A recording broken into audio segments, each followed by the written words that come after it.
Hello students, welcome my YouTube channel শিক্ষা সঙ্গম। আজ সংবিধানের 30টি খুবই গুরুত্বপূর্ণ এমসিকিউ কোশ্চেন্স আমরা ফুল ডিটেলস আলোচনা করব এবং প্রতিটি কোশ্চেনের সঙ্গে থাকবে অনেক এক্সট্রা ইনফরমেশন। তো তোমরা ভিডিওটি শেষ পর্যন্ত দেখো, আর কে 30টার মধ্যে কতগুলি কোশ্চেনের অ্যান্সার করতে পারছো সেটা কমেন্টের মাধ্যমে জানাবে। প্রথম কোশ্চেন হলো, ভারতের সংবিধানের জনক কাকে বলা হয়? প্রথম অপশন হচ্ছে বি আর আম্বেদকর, তারপর দাদাভাই নৌরোজি, বল্লভভাই প্যাটেল, না সুভাষচন্দ্র বসু। তো রাইট অ্যান্সার কি হবে?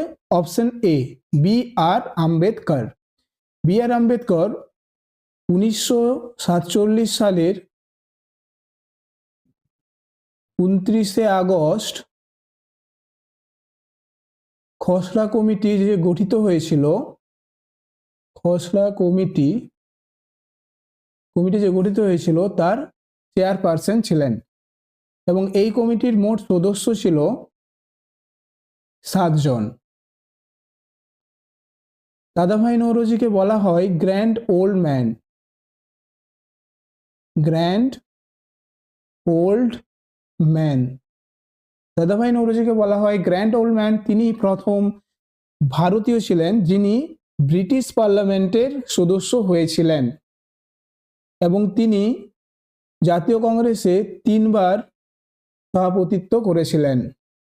বল্লভভাই প্যাটেল, যাকে বলা হয় লৌহ মানব, এবং তার জন্মদিন 31শে অক্টোবর, উপলক্ষে পালন করা হয় ন্যাশনাল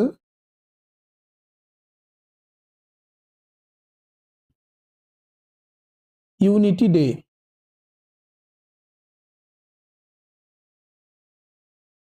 ন্যাশনাল ইউনিটি ডে।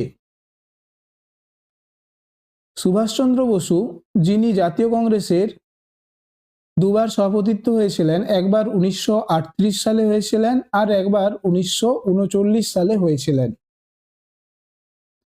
1938 সালে হরিপুরা অধিবেশনে সভাপতিত্ব হয়েছিলেন এবং 1939 সালে ত্রিপুরী অধিবেশনে সভাপতিত্ব করেছিলেন। তিনি 1939 সালে ফরওয়ার্ড ব্লক গঠন করেছিলেন এবং এখানে আরেকটা তথ্য মনে রাখবে, 1943 সালে সুভাষচন্দ্র বসু INA এর নেতৃত্ব গ্রহণ করেছিলেন, অর্থাৎ ইন্ডিয়ান ন্যাশনাল আর্মির নেতৃত্ব গ্রহণ করেছিলেন 1943 সালে। সেকেন্ড কোশ্চেন কি আছে? ভারতীয় সংবিধানের কোন ধারাকে ডক্টর বি আর আম্বেদকর সংবিধানের হৃদয় বা ও আত্মা বলেছিলেন? খুবই একটা গুরুত্বপূর্ণ কোশ্চেন। ভারতের সংবিধানের কোন ধারাকে ডক্টর বি আর আম্বেদকর সংবিধানের হৃদয় ও আত্মা বলেছিলেন? অপশন এ হচ্ছে 19 ধারা, অপশন বি হচ্ছে 14 ধারা, অপশন সি হচ্ছে 32 ধারা আর অপশন ডি হচ্ছে 52 ধারা। তো রাইট অ্যান্সার কি হবে? অপশন সি, 32 ধারা। 19 ধারা ছিল স্বাধীনতার অধিকার। এখানে বলা হয়েছে 6টি উপধারা রয়েছে: বাক, সমিতি, সমবেত, স্বাধীনভাবে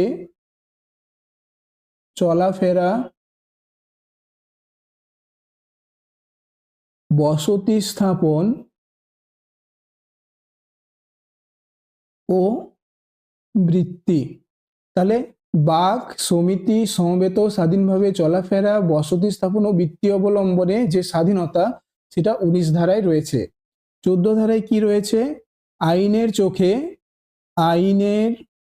চোখে সকলেই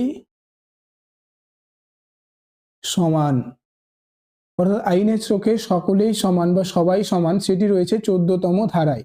52 ধারায় বলা হয়েছে যে আমাদের রাষ্ট্রে একজন রাষ্ট্রপতি থাকবেন,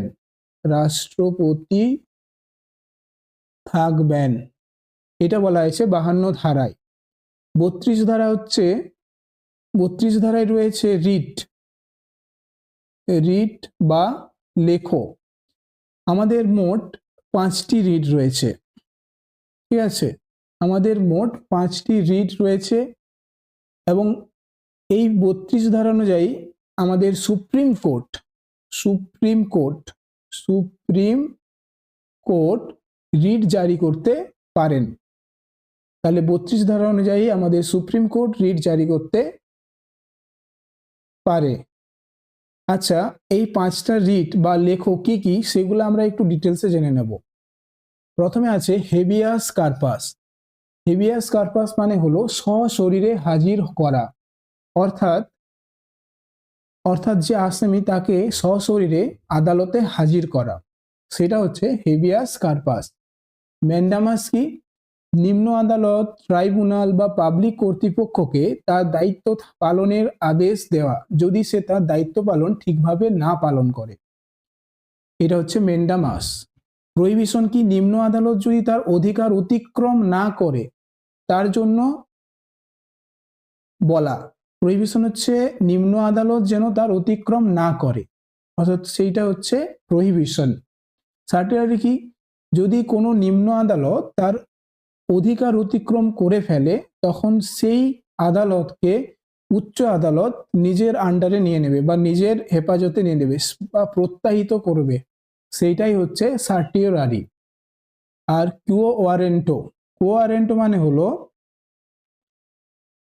কোন অধিকারে, অর্থাৎ একটি ব্যক্তির দ্বারা সরকারি অফিসে অবৈধ দখল প্রতিরোধ করা। অর্থাৎ কোনো ব্যক্তি যদি অবৈধভাবে কোনো সরকারি অফিসে দখল নেয় তখন তাকে বলা হয় কোন অধিকারে তুমি এখানে আছো এবং তাকে ওইখান থেকে সরানোর জন্য কুও ওয়ারেন্টো এই রিটটি জারি করা হয়। পরের কোশ্চেন, ভারতীয় সংবিধানের কোন সংশোধনীর মাধ্যমে ভারত ও বাংলাদেশের মধ্যে অঞ্চল বিনিময় হয়েছে? এই কোশ্চেনটা তোমাদের রিসেন্ট কেপি পরীক্ষায় এসেছিল। তো অপশনগুলি কি কি আছে দেখে নি। 101তম সংশোধনী, 100তম সংশোধনী, 102তম সংশোধনী, 103তম সংশোধনী। তো রাইট অ্যান্সার হবে অপশন বি, 100তম সংশোধনী। 100তম সংশোধনে ভারত ও বাংলাদেশের মধ্যে অঞ্চল বিনিময় হয়েছিল। জিএসটি চালু হয় 2017 সালে 1 জুলাই, অর্থাৎ 2017 সালে 1 জুলাই জিএসটি চালু হয়েছিল 101তম সংশোধনীর মাধ্যমে। 102তম সংশোধনীর মাধ্যমে কি হয়েছিল? পিছিয়ে পড়া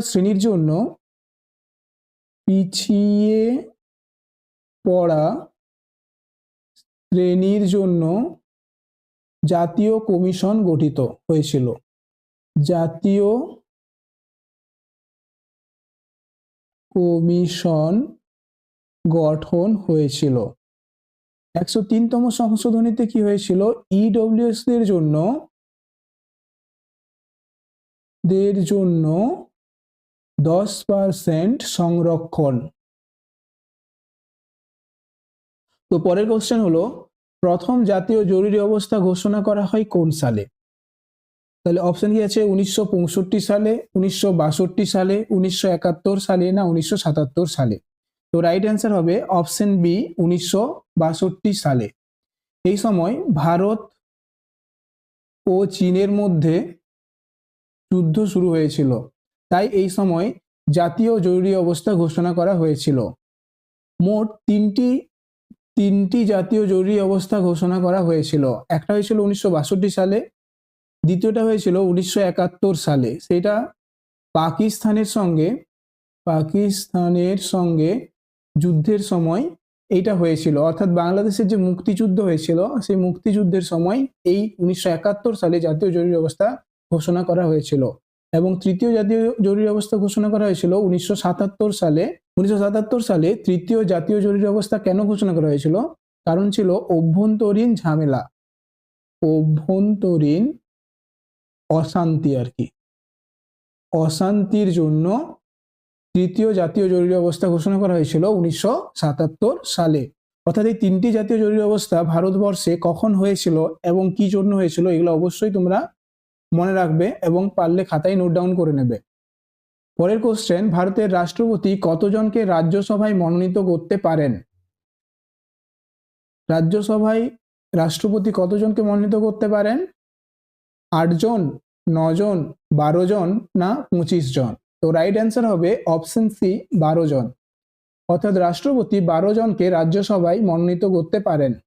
রাজ্যসভার মোট আসন সংখ্যা কত রয়েছে? এখন 245টি এখন মোট আসন সংখ্যা রয়েছে ভারতের রাজ্যসভায়। এবং ম্যাক্সিমাম, দেখো এখানে মোট আর যে ম্যাক্সিমাম দুটো কিন্তু আলাদা। ম্যাক্সিমাম কিন্তু আসন সংখ্যা রাজ্যসভায় থাকতে পারে 250টি, কিন্তু এখন আমাদের রাজ্যসভার আসন সংখ্যা রয়েছে 245টি। 245টির মধ্যে 233টি হচ্ছে নির্বাচিত, 233টি নির্বাচনের মাধ্যমে গঠিত হয় বা নেওয়া হয়, এবং 12টি মনোনীত করা হয়, 12টি আসন মনোনীত করা হয়। আচ্ছা, সংবিধান সংশোধনী বিল কোথায় পাস হয়? শুধুমাত্র লোকসভায়, শুধুমাত্র রাজ্যসভায়, পার্লামেন্টের উভয় কক্ষে, না বিধান পরিষদে? তো রাইট অ্যান্সার কি হবে? অপশন সি, পার্লামেন্টের উভয় কক্ষে, অর্থাৎ উচ্চকক্ষ আর নিম্নকক্ষ। যে উচ্চকক্ষ হচ্ছে লোকসভা, না উচ্চকক্ষ হচ্ছে রাজ্যসভা এবং নিম্নকক্ষ হচ্ছে লোকসভা। তাহলে এখানে আমরা লোকসভা আর রাজ্যসভা সম্পর্কে কিছু তথ্য জেনে নেব। যেমন লোকসভাকে বলা হয় নিম্ন কক্ষ, আর রাজ্যসভাকে বলা হয় উচ্চ কক্ষ। আর রাজ্যসভাকে বলা হয় স্থায়ী কক্ষ, স্থায়ী কক্ষ। লোকসভাকে বলা হয় অস্থায়ী কক্ষ।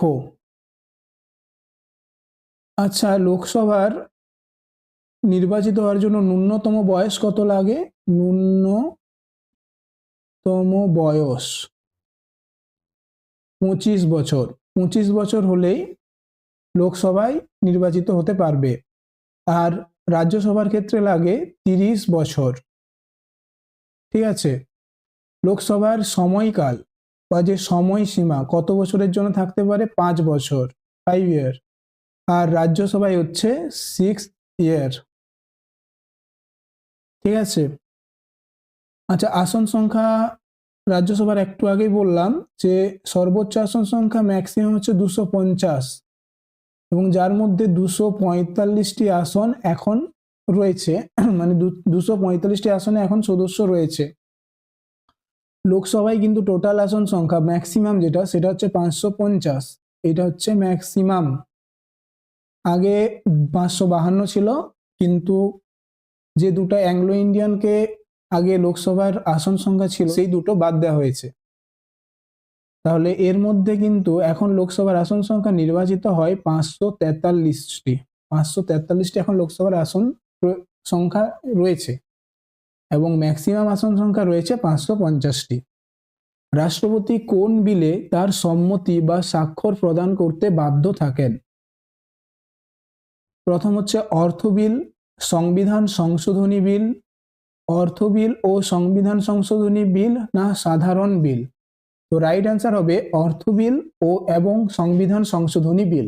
অর্থাৎ রাষ্ট্রপতি অর্থ বিল ও সংবিধান সংশোধনী বিলে সম্মতি এবং স্বাক্ষর প্রদান করতে তিনি বাধ্য থাকেন। মানে তাকে, রাষ্ট্রপতিকে সম্মতি এবং স্বাক্ষর দুটোই করতে হবে, সম্মতিও দিতে হবে এবং স্বাক্ষরও করতে হবে। সংবিধান যে সংশোধন সেটি কোন দেশ থেকে নেওয়া হয়েছে? দক্ষিণ আফ্রিকা। দক্ষিণ আফ্রিকা থেকে সংবিধান সংশোধনটি নেওয়া হয়েছে। পরের কোশ্চেন, ডক্টর রাজেন্দ্র প্রসাদ কোন কমিটির চেয়ারম্যান ছিলেন? First option steering committee, second option হচ্ছে finance and staff committee, third option হচ্ছে রুলস অফ প্রসিডিওর কমিটি, এবং লাস্ট অপশন হচ্ছে এ এবং সি উভয়ই। তো রাইট অ্যান্সার কি হবে? অপশন ডি, এ এবং সি উভয়ই। অর্থাৎ স্টিয়ারিং কমিটি এবং রুলস অফ প্রসিডিওর কমিটি, এই দুটো কমিটিরই সভাপতিত্ব ছিলেন বা চেয়ারম্যান ছিলেন ডক্টর রাজেন্দ্র প্রসাদ।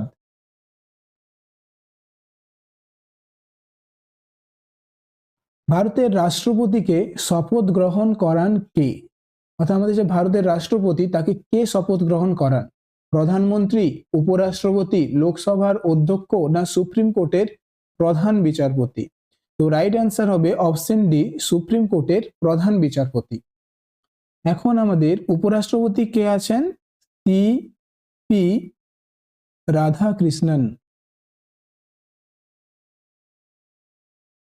এখন আমাদের উপরাষ্ট্রপতি আছেন সি.পি. রাধাকৃষ্ণন। নেক্সট কোশ্চেন, রাজ্যসভায় সর্বাধিক কত সংখ্যক সদস্য থাকতে পারেন? তো কি হবে? 200 জন, 250 জন, 290 জন না 260 জন? তো রাইট অ্যান্সার হবে অপশন বি, 250 জন। আমরা একটু আগে কিন্তু এটা জানলাম। পরের কোশ্চেন, হাইকোর্টের বিচারপতির কার্যকাল কত বছর? হাইকোর্টের বিচারপতির কার্যকাল হলো 62 বছর। রাইট অ্যান্সার হবে 62 বছর। 65 বছর কার কার্যকাল? সুপ্রিম কোর্টের বিচারপতির কার্যকাল। পরের কোশ্চেন, ভারতের সর্বোচ্চ ফৌজদারি আদালত কোনটি?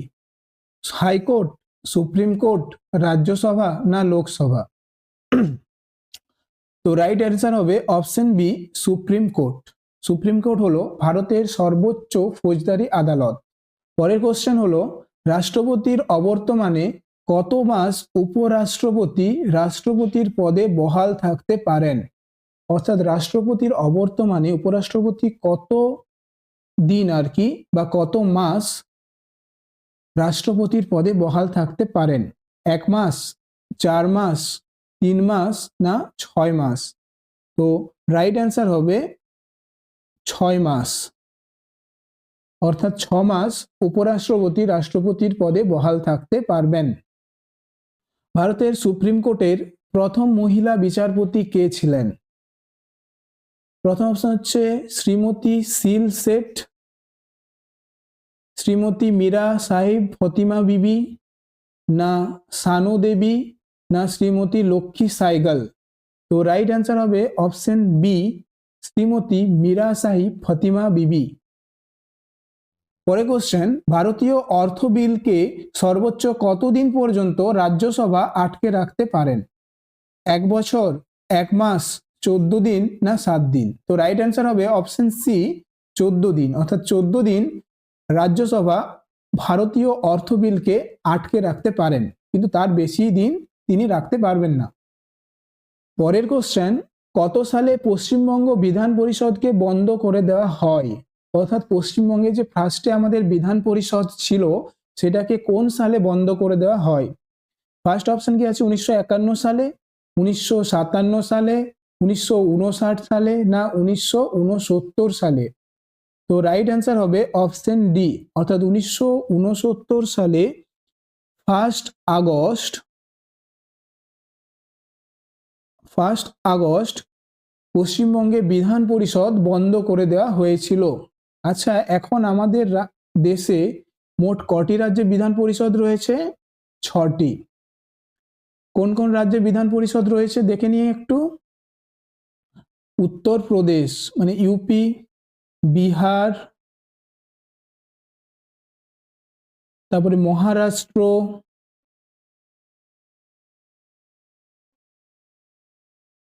কর্ণাটক, তেলেঙ্গানা আর অন্ধ্রপ্রদেশ। এই 6টি রাজ্যে কিন্তু আমাদের বিধান পরিষদ রয়েছে। ঠিক আছে, দেখো প্রত্যেক জোড়ায় জোড়ায় রাজ্য কিন্তু পাশাপাশি রয়েছে, যেমন উত্তরপ্রদেশ, বিহার পাশাপাশি রয়েছে, মহারাষ্ট্র, কর্ণাটক পাশাপাশি রয়েছে এবং তেলেঙ্গানা, অন্ধ্রপ্রদেশও পাশাপাশি রয়েছে। তাহলে এই যে 6টি রাজ্য, ঠিক আছে, এই 6টি রাজ্যের মধ্যে এখন বিধান পরিষদ রয়েছে। পরের কোশ্চেন, প্রস্তাবনার ধারণাটি কোন দেশ থেকে নেওয়া হয়েছে? আমেরিকা, কানাডা, রাশিয়া না ব্রিটেন? তো রাইট অ্যান্সার হবে অপশন এ, আমেরিকা। আমেরিকা থেকে প্রস্তাবনার ধারণাটি নেওয়া হয়েছে। আমেরিকা থেকে আর কি কি নেওয়া হয়েছিল? প্রস্তাবনা, লিখিত সংবিধান, ঠিক আছে, আর কি নেওয়া হয়েছিল, আমাদের যে মৌলিক অধিকার সেটাও কিন্তু আমরা আমেরিকা থেকে নিয়েছিলাম। বিচার ব্যবস্থার স্বাধীনতা, বিচার ব্যবস্থার স্বাধীনতা এটা আমেরিকা থেকে নিয়েছিলাম। আর কি নিয়েছিলাম, রাষ্ট্রপতি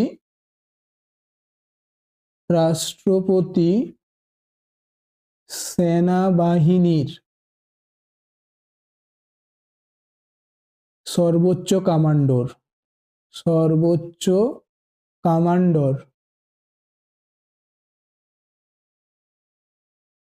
ঠিক আছে, সর্বোচ্চ কমান্ডর এটি নেওয়া হয়েছিল। তাহলে কি কি নেওয়া হয়েছিল আমেরিকা থেকে, লিখিত সংবিধান, প্রস্তাবনার ধারণা, মৌলিক অধিকার, বিচার ব্যবস্থার স্বাধীনতা, আর রাষ্ট্রপতি সেনাবাহিনীর সর্বোচ্চ কমান্ডর। কানাডা থেকে কি নেওয়া হয়েছিল, ক্ষমতার বন্টন, জিএসটি,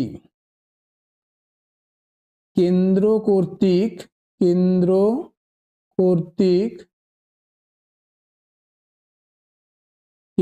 কর্তৃক রাজ্যপাল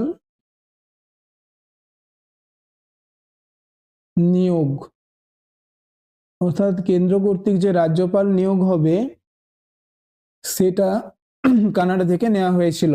রাশিয়া থেকে কি নেওয়া হয়েছিল, রাশিয়া থেকে নেওয়া হয়েছিল লোকসভার স্পিকারের ধারণা, পঞ্চবার্ষিকী পরিকল্পনা,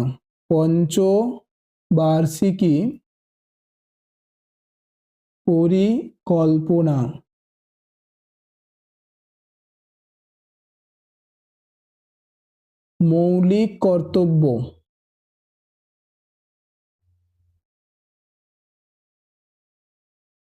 ন্যায় বিচারের ধারণা।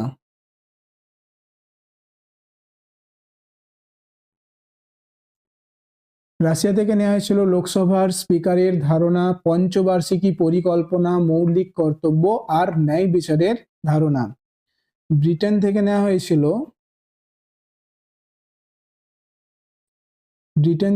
হয়েছিল কি ক্যাবিনেট ব্যবস্থা,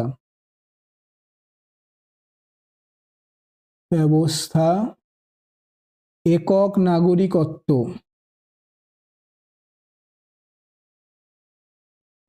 নাগরিকত্ব, সংসদীয় শাসন ব্যবস্থা,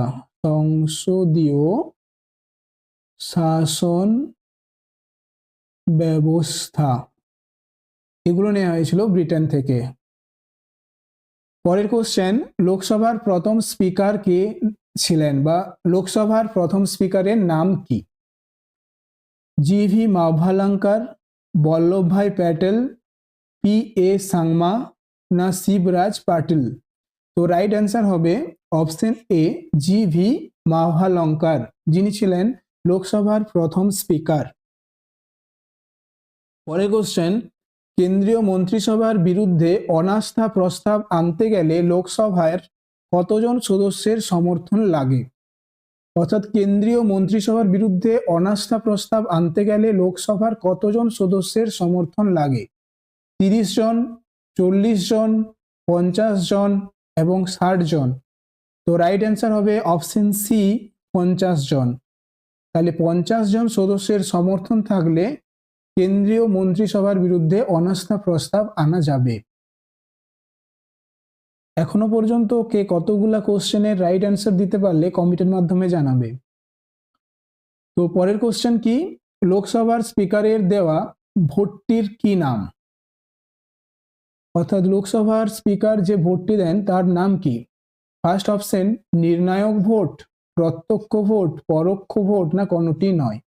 রাইট অ্যান্সার হবে অপশন এ, নির্ণায়ক ভোট। অর্থাৎ লোকসভার স্পিকার যে ভোটটা দেন সেটা হচ্ছে নির্ণায়ক ভোট। খুবই ইম্পর্টেন্ট একটা কিন্তু কোশ্চেন এটা। যখন ভোটাভুটিতে দুপক্ষের ভোট সমান হয়ে যাবে, তখন লোকসভার স্পিকার যে ভোটটি দেবেন সেটা হচ্ছে নির্ণায়ক ভোট, অর্থাৎ সেই ভোটটাই নির্ণয় করবে কারা জিতবে।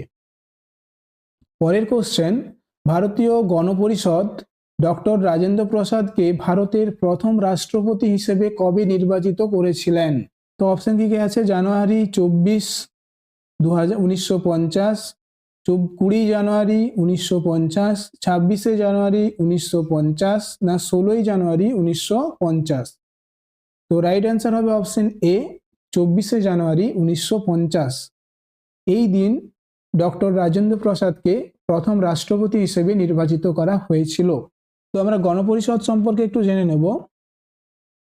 গণপরিষদ,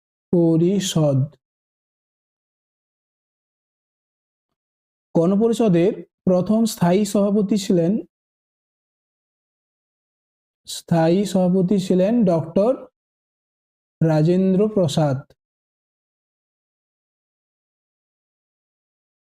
অস্থায়ী সভাপতি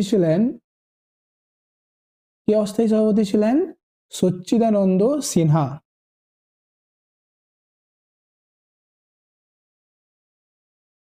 সচ্চিদানন্দ সিনহা ছিলেন প্রথম অস্থায়ী সভাপতি। আচ্ছা, গণপরিষদ এসেছিল কোন কমিটির মাধ্যমে?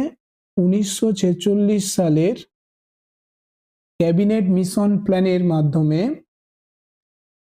এই গণপরিষদ গঠন হয়েছিল এবং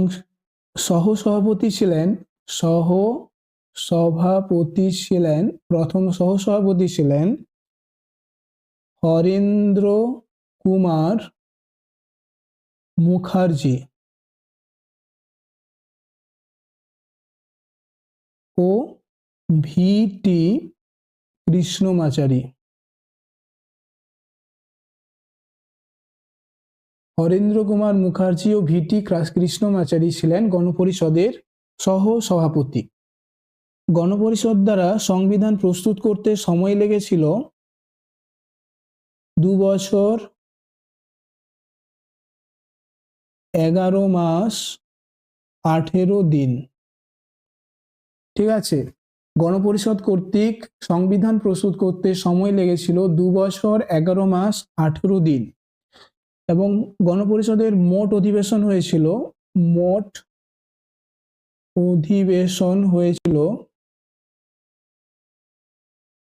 11টি, যার প্রথম অধিবেশন হয়েছিল 9 ডিসেম্বর থেকে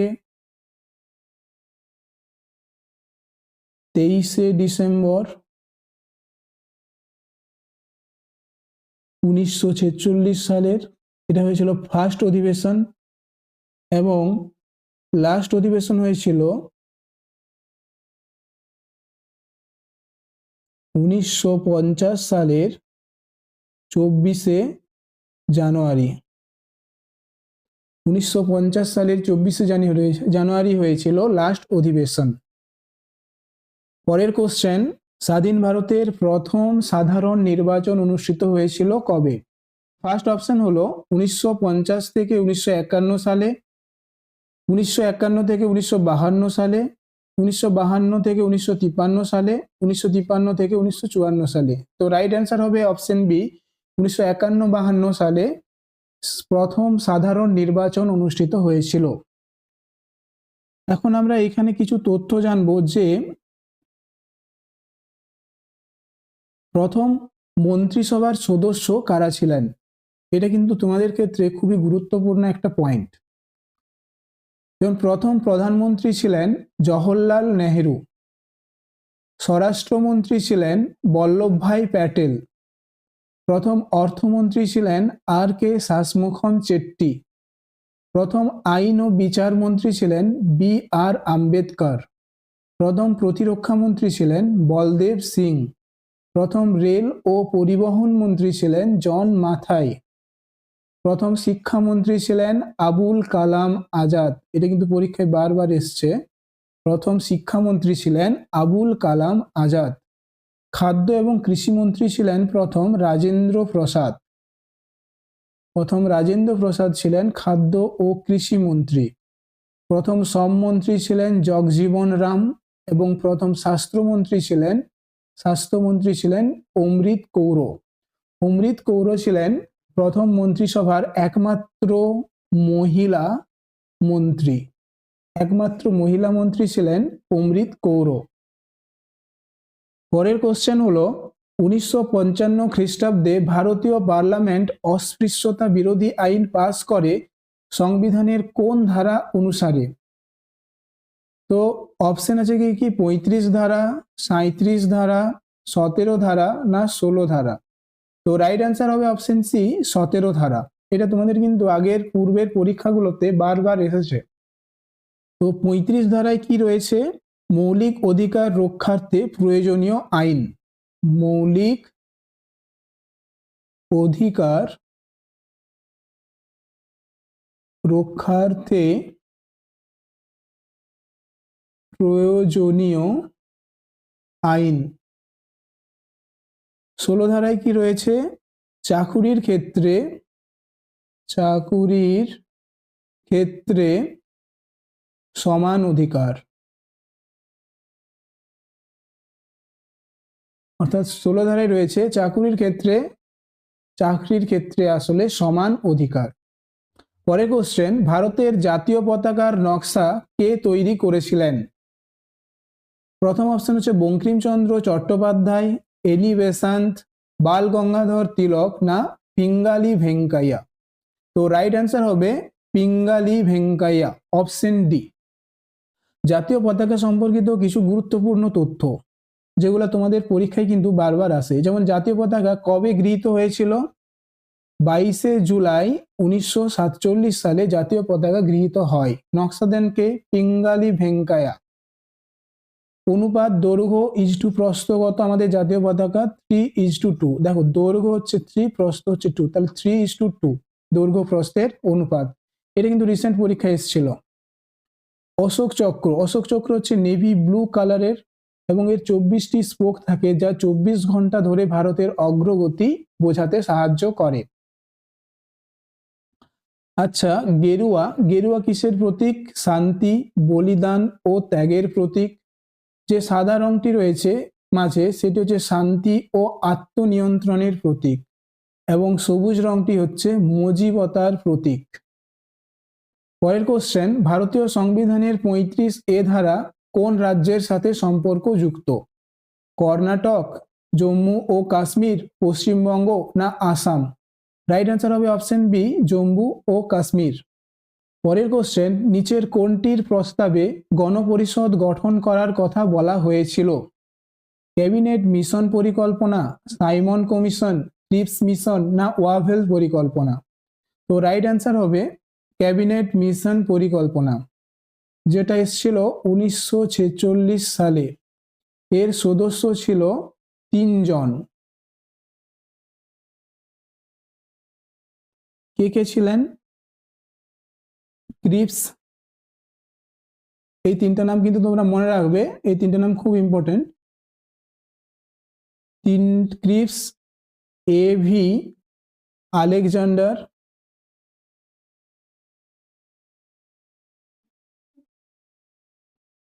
আর একজন ছিল প্যাথিক লরেন্স। প্যাথিক লরেন্স ছিলেন সভাপতি।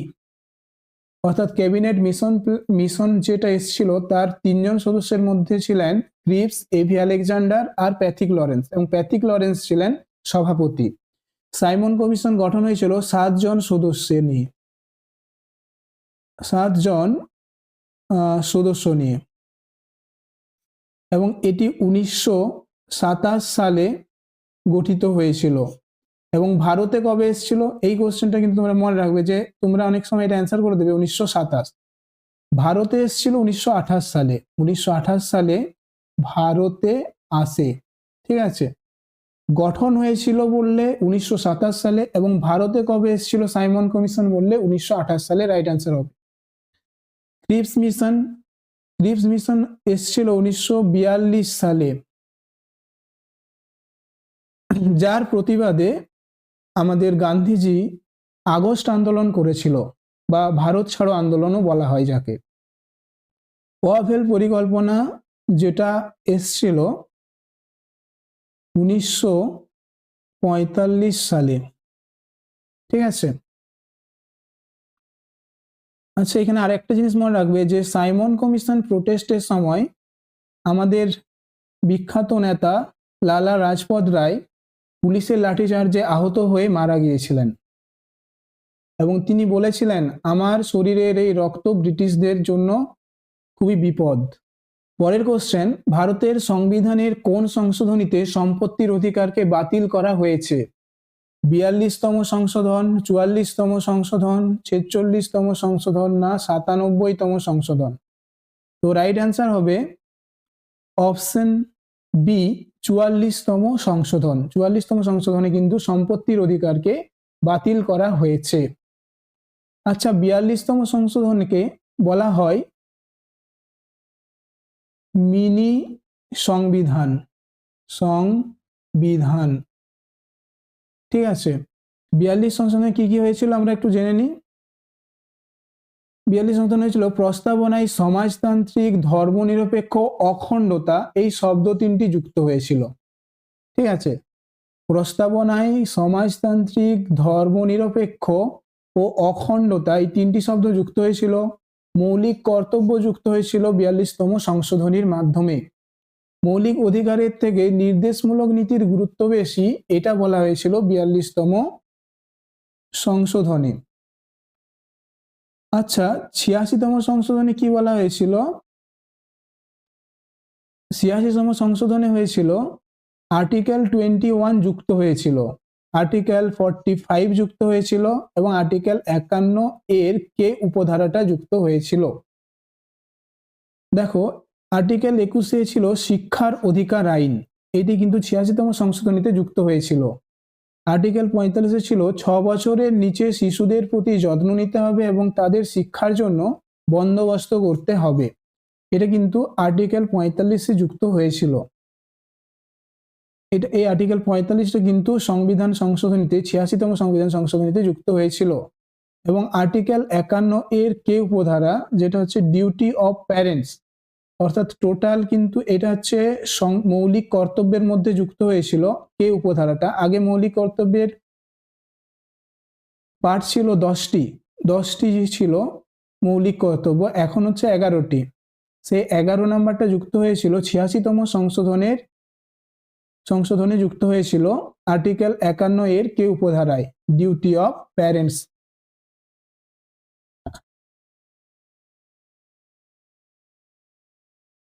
আর 97তম সংশোধন ছিল কোঅপারেটিভ সোসাইটি। কোঅপারেটিভ সোসাইটির সম্পর্কিত ছিল, যেমন 97তম সংবিধান সংশোধনে যুক্ত হয়েছিল পার্ট 9B এবং আর্টিকেল 43B। আর্টিকেল 43B যুক্ত হয়েছিল এবং 9B যুক্ত হয়েছিল, এবং এগুলোই কি বলা আছে? কোঅপারেটিভ সোসাইটি সম্পর্কিত, ঠিক আছে। আচ্ছা, আমরা একটু সালগুলো দেখে নিই। 42তম সংশোধনীটা হয়েছিল 1976 সালে, ঠিক আছে। 44তম সংশোধনীটা হয়েছিল 1978 সালে। 86তম সংশোধনটি হয়েছিল 2002 সালে। আর 97তম সংশোধনটি হয়েছিল 2011 সালে। তো নেক্সট কোশ্চেন কি? নিচের কোনটি ভারতীয় সংসদের অধিবেশন নয়? গ্রীষ্মকালীন অধিবেশন, বর্ষাকালীন অধিবেশন, শীতকালীন অধিবেশন না বাজেট অধিবেশন? তো রাইট অ্যান্সার হবে অপশন এ, গ্রীষ্মকালীন অধিবেশন। গ্রীষ্মকালীন অধিবেশন কিন্তু কোনো ভারতীয় সংসদের অধিবেশন নয়। বর্ষাকালীন অধিবেশন, শীতকালীন অধিবেশন এবং বাজেট অধিবেশন, এই তিনটি অধিবেশন হলো সংসদের অধিবেশন। এবং সংবিধানে এবং বছরে অন্তত 2টি অধিবেশন হতেই হবে, ঠিক আছে। বছরে অন্তত 2টি অধিবেশন হতেই হবে এবং সর্বোচ্চ 6 মাস মাসের বেশি কিন্তু গ্যাপ দেওয়া যাবে না দুটি অধিবেশনের মধ্যে। যাই প্রবলেম হোক, 6 মাসের বেশি কিন্তু দুটি অধিবেশনের মধ্যে গ্যাপ দেওয়া যাবে না এবং বছরে অন্তত দুটি অধিবেশন কিন্তু করতেই হবে। পরের কোশ্চেন হলো তথ্য জানার অধিকার আইন আরটিআই কোন সালে পাস হয়? অর্থাৎ রাইট টু ইনফরমেশন অ্যাক্ট 1952 সালে, 1905 সালে, 2005 সালে না 2015 সালে? তো রাইট অ্যান্সার হবে অপশন সি। লাস্ট কোশ্চেন, কোন তপশিলিতে দলত্যাগ বিরোধী আইন রয়েছে? নবম তপশিলি, দশম তপশিলি, একাদশ তপশিলি না দ্বাদশ তপশিলি? তো রাইট অ্যান্সার হবে দশম তপশিলি। দশম তপশিলি হচ্ছে দলত্যাগ বিরোধী আইন। নবম তপশিলিতে কি ছিল? ভূমি সংস্কার সম্পর্কিত বিষয়। একাদশ তপশিলি হচ্ছে পঞ্চায়েতের সঙ্গে সম্পর্কিত, পঞ্চায়েত। আর দ্বাদশ তপশিলি হচ্ছে পৌরসভার সাথে সম্পর্কিত। ঠিক আছে, দ্বাদশ তপশিলি হচ্ছে পৌরসভার সাথে সম্পর্কিত। এটা এসছিল 1951 সালের, নবম তপশিলি এসছিল 1951 সালের ফার্স্ট সংশোধন। ঠিক আছে, দশম তপশিলি এসছিল 1985 সালের 52তম সংশোধনে, 52তম সংশোধনীর মাধ্যমে। একাদশ তপশিলি এসছিল 1992 সালের 73তম সংশোধনীর মাধ্যমে। আর পৌরসভা এসছিল 1992 সালের 74তম সংশোধনীর মাধ্যমে। তাই আগে মোট তপশিলি ছিল 8টি এবং বর্তমানে রয়েছে 12টি। এবং এই যে 4টি তপশিলি যুক্ত হয়েছিল সেগুলো, প্রথমটা হচ্ছে 1951 সালের ফার্স্ট সংশোধনে, দ্বিতীয়টি অর্থাৎ দশমটি যুক্ত হয়েছিল 1985 সালের 52তম সংশোধনীর মাধ্যমে, এবং একাদশটি যুক্ত হয়েছিল 1992 সালের 73তম সংশোধনীর মাধ্যমে, এবং দ্বাদশ তপশিলিটি যুক্ত হয়েছিল 1992 সালের 74তম সংশোধনীর মাধ্যমে। তো তোমাদের 30টি এমসিকিউ কোশ্চেন শেষ হলো এবং তার বিস্তারিত আলোচনা। তোমরা কত নাম্বার করতে পারলে বা কত স্কোর তুলতে পারলে সেটি কমেন্টের মাধ্যমে জানাবে, এবং ভিডিওটি ভালো লেগে থাকলে লাইক করো এবং চ্যানেলটিকে সাবস্ক্রাইব করে দিও পরের এরকম ভিডিও পাওয়ার জন্য। তো ভিডিওটি এখানেই শেষ করলাম।